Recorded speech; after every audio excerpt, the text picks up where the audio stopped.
Welcome to the Cambridge Tech Podcast, talking all things technology from the heart of the UK's tech capital.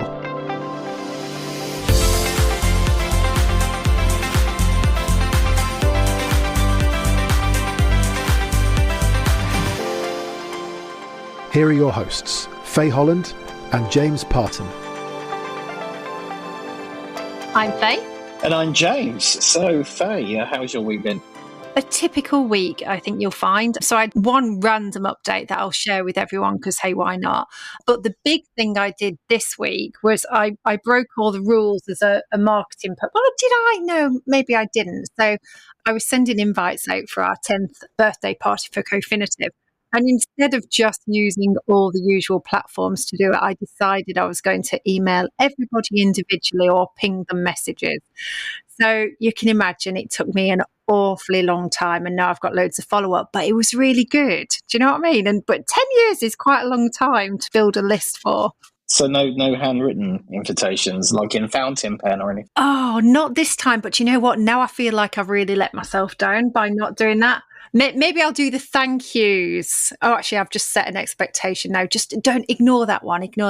Anyway, so... I bet you've got really good handwriting as well, haven't you? Well, my sister's a surgeon, and I think I've got worse handwriting than Joy has, which is great for when it comes to, sitting in meetings and I'm scribbling notes down. No one can read what I'm writing, which is probably a good thing. So yeah, it was just, to be honest, a pretty normal week. My other piece of news was I did go to the hospital and I have to have a wisdom tooth out, which is in a bit of a bad state. And so, I'm kind of like, it's good news because it means I won't be able to talk for a while. It's bad news because, I don't know, do you lose wisdom when you have a wisdom tooth out? Do you know what I mean? There's no hope for me then, is there? It's great news that a podcaster can't speak, but yeah, we'll see how we go with that one. Yeah, it might be a few weeks just you, but you're back from a week off, James. I am, yes. I was gallivanting around Barcelona last week.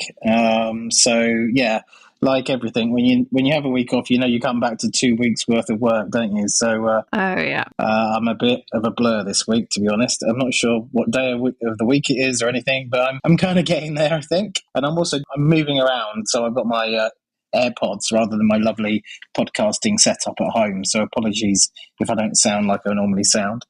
But yeah, it's been a crazy week. But my son is back in the UK after 3 months of travelling. So he's survived and I'm looking forward to seeing him. So that's what I'm doing this weekend. Yeah, that's brilliant. That's great. So should we crack on with the news then? Yeah, let's do that. So first up, we have Cambridge's New Quantum and the National Quantum Computing Centre in Harwell have officially announced Project IDRA, the first phase of a 4-year venture to build a pioneering optically connected multi-node distributed quantum computer system. That's easy to say. New Quantum has opened a new office at the NQCC as well, so that's in addition to its Cambridge headquarters to maximise the collaboration. And I don't know if you picked up last week's news, it was so much on funding, real big figures coming in for a lot of our Cambridge tech businesses and all different types of tech. And there's another biotech company last week, Locus 23 Therapeutics, who closed a £35 million Series A raise to advance its fight against Huntington's disease. I mean, it only seems like, I'd say about 5, 6, 7 years ago, a Series A was about $1 million. And I mean, the figures now are just insane, aren't they? Yeah, it's all changed. It has, yeah. So next up, we have Sony Semiconductor Solutions Corporation and Raspberry Pi have launched a jointly developed AI camera. The Raspberry Pi AI camera, which is compatible with the company's range of single-board computers, will accelerate the development of AI solutions which process visual data at the edge. It was only in April that Sony Semiconductor revealed it would be making a minority investment in Raspberry Pi, and the companies have since been working together to develop an edge AI platform for the community of Raspberry Pi developers based on SSS technology. So I also caught up with Farbod Chakuri of Phantom Tech, following on from Cambridge Tech Week and the launch of pre-orders of Journey Lens. So you'll remember we talked to Farbod back in episode 73. He talked about his mission to help us all focus more in the midst of so many distractions. So I caught up with Farbod and asked him to give us a quick progress report and to explain how to get your hands on the product. We've gone from developing software for augmented reality hardware companies to actually building the hardware as well. So we've built the world's first smart glasses that's designed specifically to help improve focus and well-being. Think of this product as a little bit like a fitness tracker for your mind. In the same way that fitness trackers can track your exercise or sleep, this product can help you monitor your focus because there are built-in biosensors inside of the nose pad. And so using these sensors, we can actually understand users' subtle eye movement. And using that, we can then infer whether someone is distracted or focused. The reason why we've built this feature and we think this is going to be interesting is because nowadays, social media is extremely addictive. 1 in 3 young adults are addicted to social media. Actually, this is a growing number. This was in 2018. So when we look at the platforms that are leading the charge, Meta has an incentive structure problem where they, as a business model, are incentivized to show you ads. And so they're primarily an advertising platform by revenue. And same goes for Google, same goes for Snap. If they're primarily advertising platforms, then the question is, what does that lead to? Because then the incentive is to do things to maximize user attention. And so the products they sell you aren't really the products, your attention is the product. And that they're selling your attention to advertisers. So those same social media companies that have perverse incentive are also the same companies that are building the next generation of smart glasses. The problem with that is that smart glasses are more intimate. They sit on your face, they can measure your eye movement, they can track where you're looking, they can track where you are. And so if those companies with those incentives build the next generation of computers, the question is, what's the outcome? We don't think the outcome is going to be good. So we're trying to build a product that from the very beginning has a completely different set of incentives. We don't work with advertisers. We don't sell your attention data or anything like that. We're actually doing the opposite. We're saying, here's a product that helps you be more in control of your focus by first giving you exposure of your focus. So just like how fitness trackers can say, hey, you walked for this many miles today and your goal was, let's say 5, here's your goal tomorrow. This product can also say, great job, you're scored 80 out of 100 for focus. However, if you want to improve, read 15 minutes more tomorrow. And so this encourages users to build the habit of actually improving their sustained focus, which is one of those things that we've actually lost. Another example of what the product can do is to improve your sense of well-being and sense of presence. So we've got this feature that's my favorite. It's called Life Journal. Life Journal allows users to journal on the go. But the thing that's really unique is that the AI can nudge the user throughout the day and say, hey, would you like to take a moment to reflect in your day? And the AI will then give you a prompt. So it'll say, what are your thoughts on this winter morning? And so it takes an image from first person view and it couples that with your spoken thoughts and it puts that in an album of all of these first person experiences where you're journaling throughout the day. And the idea is to give you a new sense of perspective about your own intentions and your own experience of life. So we've seen some research that shows that journaling really helps with improving sense of intention. And intention is also one of those things that allows you to improve your sense of agency, which again is one of those things that social media is hijacking from us.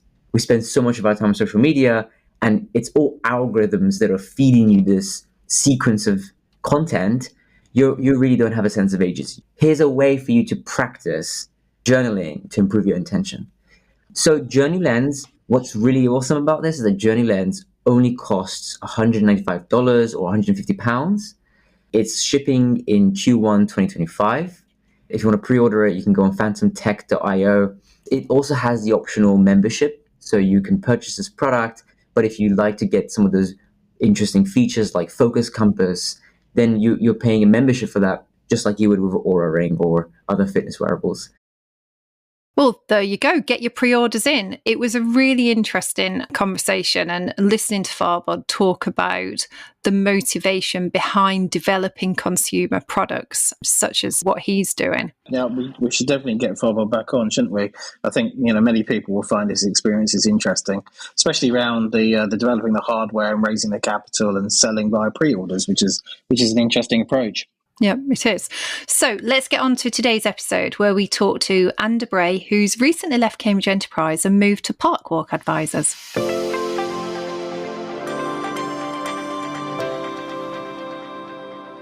Anne, thanks so much for making the time to come on today. Not a problem. We've been chasing you forever. We're No, so you pleased you have made not. it. We have. Now, you've been a key figure in the Cambridge tech ecosystem since 2000. Yes. Why don't you start with just giving us a plotted history of your career path? Okay. Well, I did, going back years, I did that traditional thing of science degree. What shall I do? Oh, I'll do a PhD. What do I do next? And it was at that point that I didn't want to do any of the normal things. And tech transfer was just starting to develop. So I got myself a job as maternity cover at Imperial Innovations, as it was then. Later became Touchstone. Worked there for a year and a half and then joined Cambridge in what was then Wolfson Industrial Liaison Office, and then basically didn't leave for the next 24 years. So working on everything from patenting and the licensing side of commercialisation, then in the last 15 or so years, working on the seed funding and startup side of things.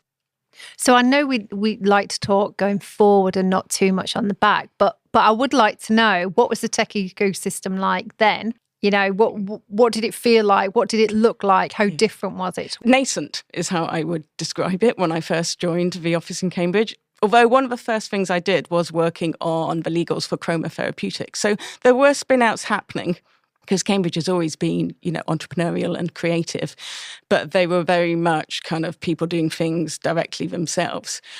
And I think in that era, there was the Technology Licensing Office, there was the Entrepreneurship Centre, Cambridge Angels were just getting started, and there was the business plan competition. And that was it. There were like 4 things, whereas now there's something like 180. I mean, we talk a lot about the diversity and the endeavour going on across the city. It's unbelievable. So you headed seed funds for 10 years and you oversaw dramatic change. I think I'm right in saying that when you started, you were investing 100k per annum, and at the point where you handed over to Christine Martin, it was 10 million a year. Yes, that is so, right. I mean, you must have seen some serious milestones. I mean, talk us through the growth of seed funds and the kind of pivot points as you grew to that 10 million a year investment level.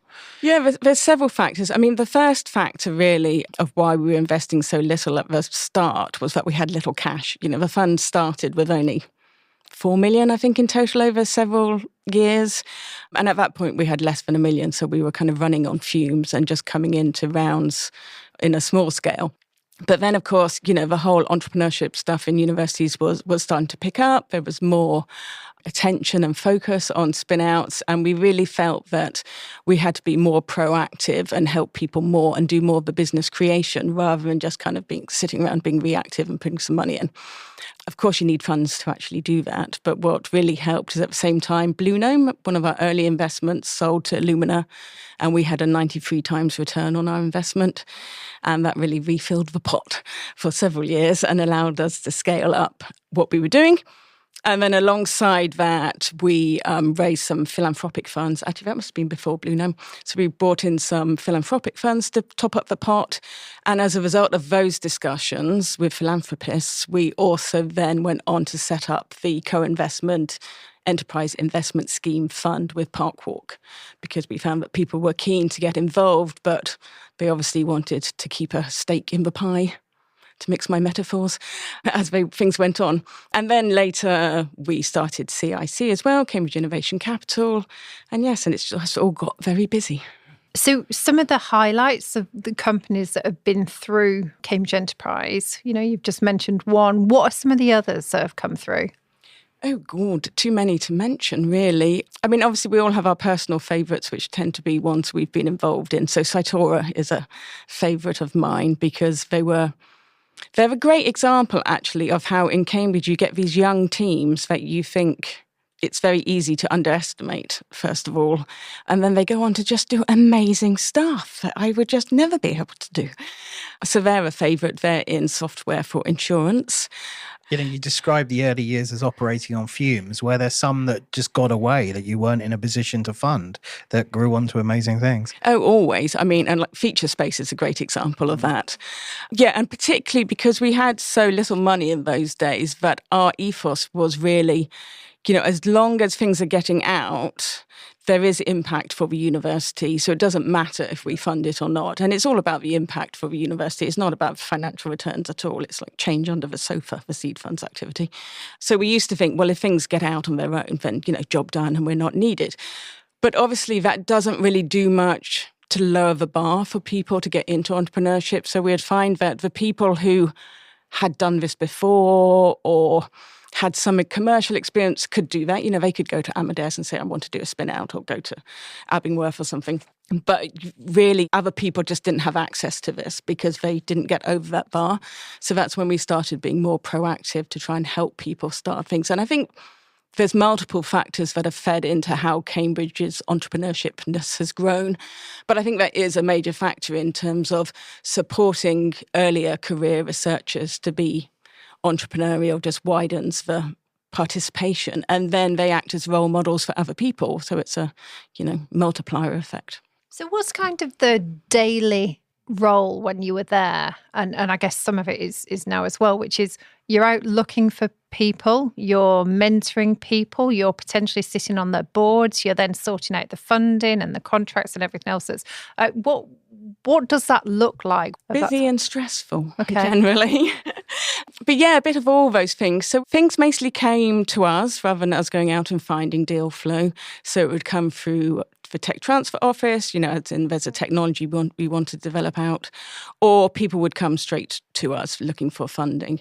And then it's a case of kind of working with them to develop their plan up into something that we could get the investment committee to invest real money in. So that will involve, multiple meetings and time spent with them to hone their plans, introducing them to people who might form part of their team or just generally be helpful or be an incoming chair or something like that. Trying to get co-investors interested, just keeping the network going. And yes, doing things like spending time on legals and negotiating all the words in a subscription agreement. And then sitting on the company boards once they're funded for the next, probably 5 or 7 years, helping them develop and grow. On those portfolio companies, you would take a seat on the board. What did that entail? How much were you mentoring them? How much of your time did that take? It obviously depends, varies company to company, because some companies, like the therapeutics spin-outs that we had, those were most often in conjunction with a large VC in the therapeutics world, like Medici or Syncona. So in those, we were, I guess, less leading the party and more of a link to the university, looking after the founder, looking after the university rights, whereas, you've got the hardcore therapeutics experts coming from the VC fund. At the other end of the scale, we might have, first-time founders who are postdocs just starting off in some kind of, I guess, battery technology. But in very early days, then it's all about, we may be the only voices on the board that are actually supporting them and helping them and linking them up with the right people that they can bring into their teams and the right funding. So keeping on the theme of boards, what would your advice be to startup founders when putting their board together? Oh, don't underestimate the value of a board. I mean, it's seen so often. I think a lot of what we do on boards is pattern recognition and seeing the mistakes that people have made before. And a big one is people thinking, oh, well, I want to retain control and I don't want to have too many people on my board, which, actually fair enough, you don't want 20. And I'm going to be really cautious about who I bring on my board. And then you're really missing out on a whole load of support and expertise, especially as a first-time entrepreneur. You see it all the time when companies then get into difficulty on funding rounds because they've run out of runway and they don't have the support at board level. No one's actually then there with a fiduciary duty to step up and help them out. They're all going, oh, well, come to us when you have a plan. So it really does add a lot of value to have a good board. That's really good advice. So, I mean, we talked about, the changes you've seen during your time in Cambridge. We would be remiss not to talk about the changes at Cambridge Enterprise. A lot of that change was happening, obviously, while you were still there. And we've seen the kind of the cohesion of the brand come together. We've seen the launch of Founders, i.e. Cambridge, so much positive change. What do you think the catalyst for all of that has been? And maybe a second part to that question, have you seen a real uplift in demand for entrepreneurship from the student and researcher community? Yes, to the last bit, but I'll start on the first bit. I think the catalyst has really been the university itself getting more organised around this function. I mean, the university has always been supportive of entrepreneurs because it started the first fund in 1995 when the then treasurer sold some shares in Anglia Water and decided to put it into investing in spin-outs. But it was only really since, I guess, so I have to think in terms of child years, middle child, that Cambridge Enterprise has got kind of more organised and functional and grown in the size that you need for a university like Cambridge.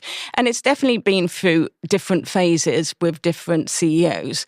So with Terry, it was about the transition from kind of a administrative academic department to a separate subsidiary of its own and taking a more commercial view of life.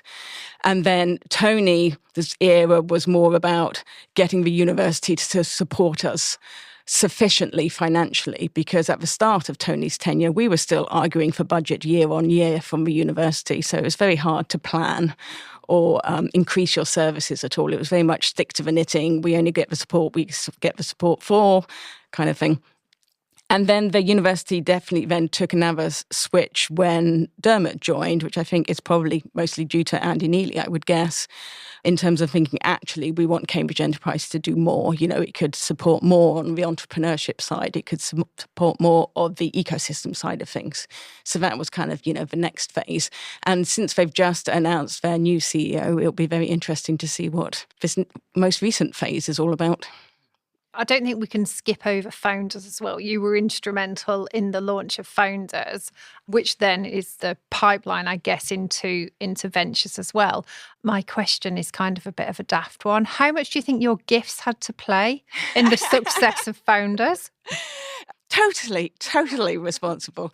No, obviously Founders is a team sport and many people spent lots of time. But the gift thing, actually, just to digress a bit, has been amazing. The people who come up to me and say, "Oh, I really love your gifts on LinkedIn." I'm like, I spent like 2 minutes looking on Giphy for something.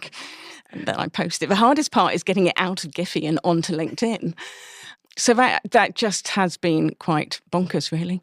Unintentional personal branding. Yes, exactly. Not famous for gifts. Very good. And now I feel I have to keep it up, but I've got nothing to say. I mean, it was easy at Founders because it was, come join the program, come join the program, come join the program. If listeners have got no idea what we're talking about, just follow Anne on LinkedIn and it'll all become clear.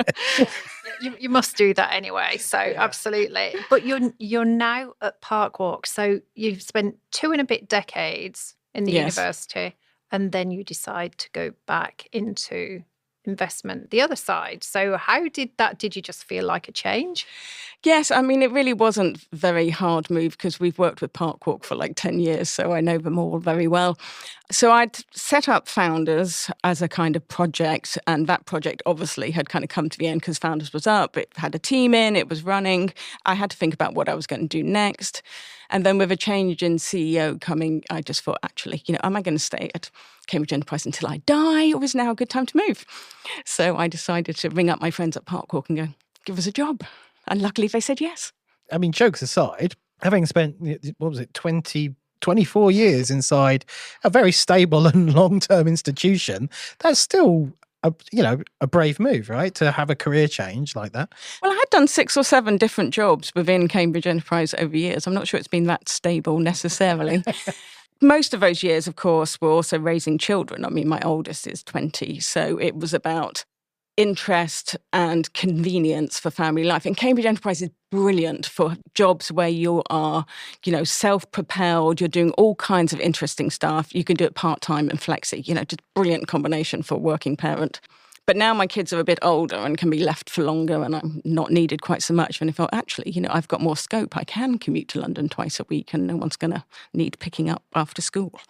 So that's helped. So you're ramping things back up. Yeah, well, I wouldn't say ramping necessarily, but doing something slightly different.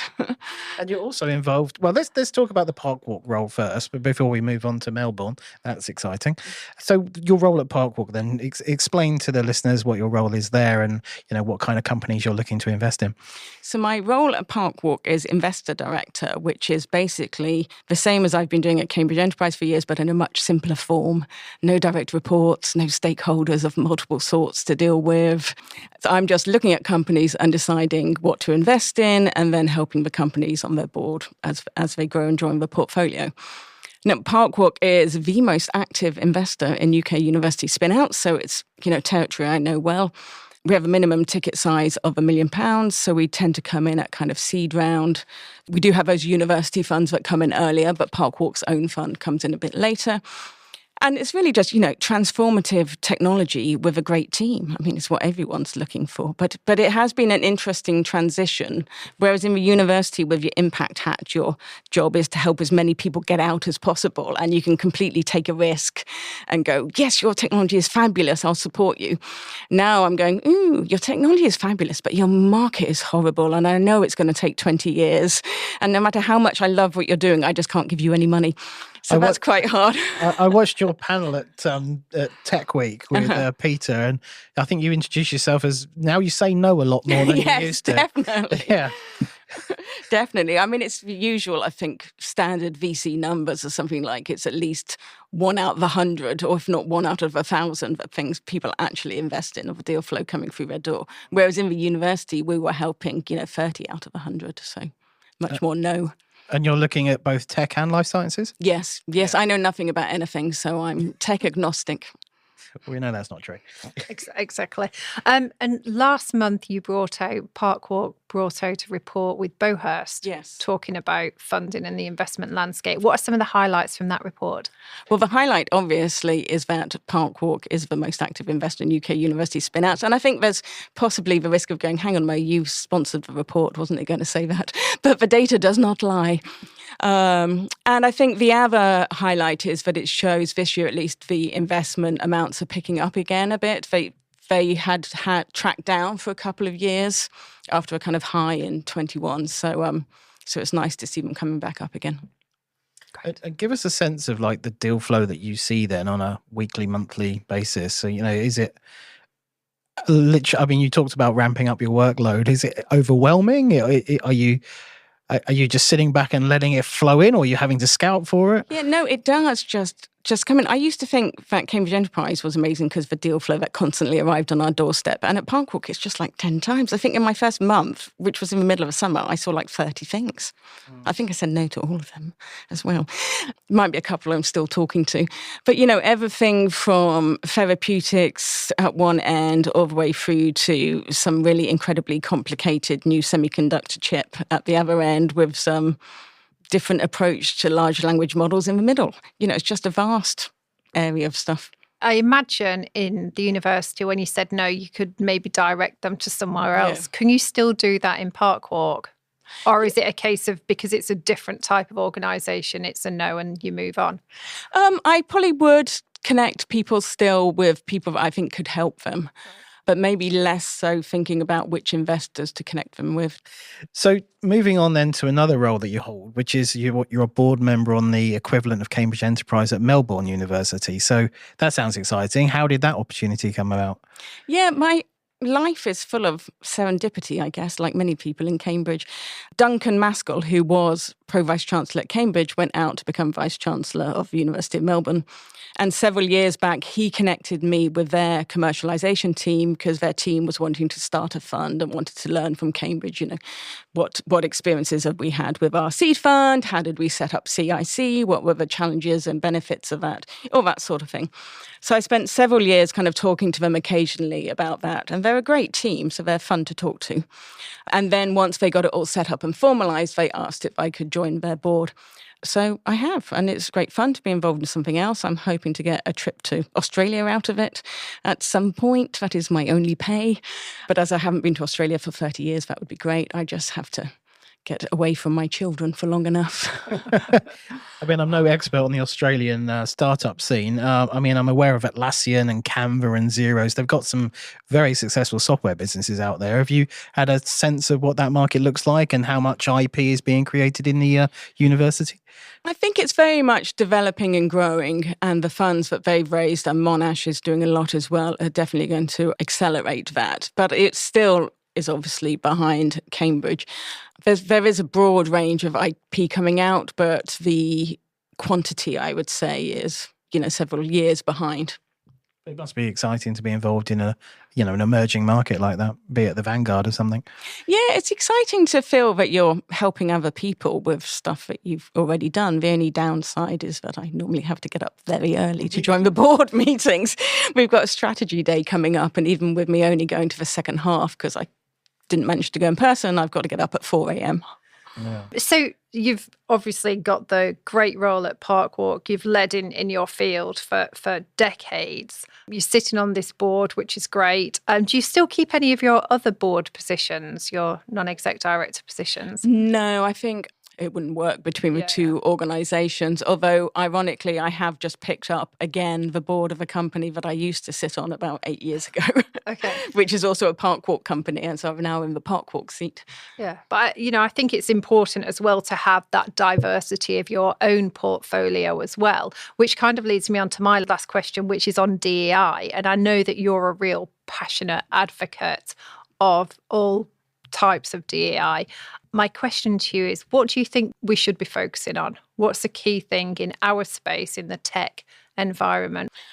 I think we should focus on having at least one woman on every tech company board, because then not only do you add the benefit to the business of diversity of thought at that level, but you're creating these invaluable role models for people throughout the whole business lower down. Yeah, and we talked to Caroline Hyde a few weeks ago, and she said exactly the same thing, start on a mission of getting more women on tech boards. How do we unlock that? I don't know. The problem is it's harder to do in practice than it is to say, because we had ages ago, I had one of the teams from the Judge do a little study for us and recommendations. And their recommendation, which we tried to put into practice, was that when we fund new companies, we insist that they bring in an external NED. And then that at least opens up a seat that might be taken by a woman, might be taken by a man, but at least there is a seat there that someone could go into. But the problem is that at that stage, many of these companies are still very small. This goes right back to the beginning of our conversation. They don't necessarily appreciate the value of the board yet, and they're quite reluctant to bring in someone new. And so there's a lot of resistance. Well, I think that's another call to the community, isn't it? To, move that dial on something else, which is around equality. Actually, what probably would help with it as well is having a register of female NEDs who are available and interested. And that is another thought that I never managed to pursue in my time at the university, and that we've got this portfolio of companies. Can't we take experienced C-level people from the larger companies and kind of give them board experience in the small companies, and then everyone would benefit. So if anyone wants to set up that kind of model, that'd be great, because I never had the time to. Yeah, and I think people will. I think there's definitely a little bit of a movement now forming to start actually tackling some of these things. So, yeah. The only thing I have used our portfolio for in that sort of way was the collaboration with Form the Future, if I can mention that briefly, where we've got this group of 120 companies that are linked to the university. And there was a report a few years ago about the incredible inequality in Cambridge, that, you've got people who live in the outskirts who may never come into the city centre. So it's about unlocking access to kind of the bubble that is Cambridge for people who aren't in the bubble just because their parent isn't a professor or an IT engineer or whatever. I keep saying my son met Herman when he was 4 months old. My son, obviously not Herman. So he's never going to struggle for access to people. If I want to get my children work experience, I just phone up someone and go, can you have my child for a week, please? I'll have yours. But obviously, if you're outside the bubble, you don't have that access. So it was about linking up students who are handpicked by the schools who know who would most benefit and doesn't have access, and then linking them up with the portfolio companies. And Form the Future have done a fantastic job of kind of pulling together the operational bit of that. And you and your gifts did a fantastic job of because every single time, I don't know, CGD or someone signed up, you would do a massive promotion for them, which was it was great exposure for them as well. But like you say, it was a great initiative from Form the Future too. Well, like I said earlier, I need excuses for gifts, so that was great. I've got 6 excuses to put a GIF on. And it was great to see a Form the Future dedicated day at Tech Week as well on that final day of the week. So, let's hope progress is around the corner. Yeah, indeed. So just kind of wrapping up the conversation, I was going to ask you how people get in touch, but maybe you don't want that to happen because you're kind of inundated with... I mean, for the founders, the entrepreneurs out there, I mean, maybe it's advice then. How do you get the attention of someone like you as a founder trying to raise some money? Well, I'm very open. So for me, LinkedIn, you can send me a message on LinkedIn and I will see it eventually and I will reply. And actually, if you're connected to me on LinkedIn, my email address is on my contact details. So that's very easy. But more generally, obviously, the best way that I tell everyone is use your network. Find an introduction to people. And if you're in Cambridge, there's always an introduction. You always know someone who knows someone who knows someone. So work out what those connections are and use them to your advantage. Or make up your own connections. I was speaking to someone today who went to a book signing by Peter Cowley many years ago just so that he could try and get to talk to Peter about supporting him in his spin out. So, be creative as well. Yes, bit of hustle, use your network. Excellent. Well, thanks so much for taking the time to come on out. Really appreciate it.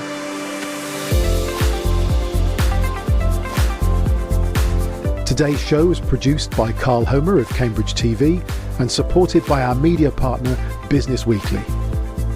The Cambridge Tech Podcast is available on all major podcast platforms and on cambridgetechpodcast.com. If you've enjoyed this podcast, please give it a 5-star review. It'll really help others discover the show.